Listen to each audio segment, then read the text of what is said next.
Magandang umaga sa inyo mga idol. At ngayon ay meron naman tayong panibagong video. So ngayon nagbi-beach tayo, patapos na yung summer. So mapapansin niyo is bukang liwayway, namumula pa yung araw mga lods.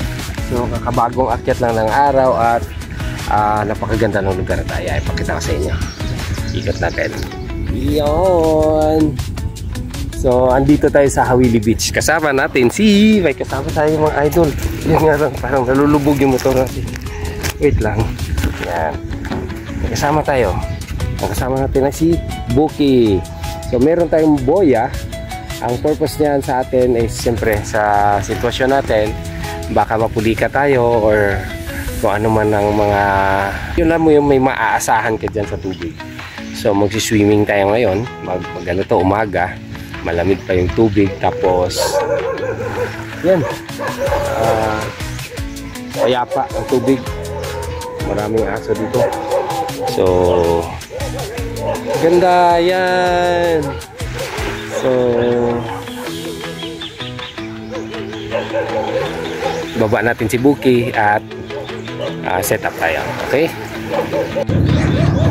So ang good thing lang is kakarating lang ng mga hindi natin abutan mga loads, kakaalisan lang kanina ng mga negosyante na bumili ng mga nagsidatingan ng mga isda dito. So ayun, meron doong papunta sa gitna sa knitting, siguro sila titingnan nila yung knitting kung may laman, at yun, hulihin nila, kunin nila yung huli doon.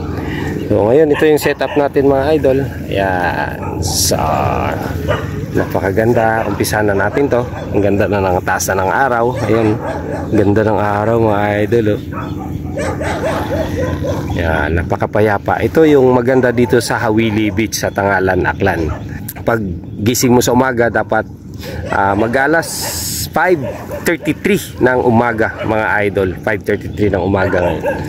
So ganito, dapat gumising ako kayo na mga 5:05. Ayun, malapit lang naman. Kung mapapansin nyo doon sa dulo, may hamog pa doon sa taas. So napakalinis talaga ng hangin dito sa probinsya.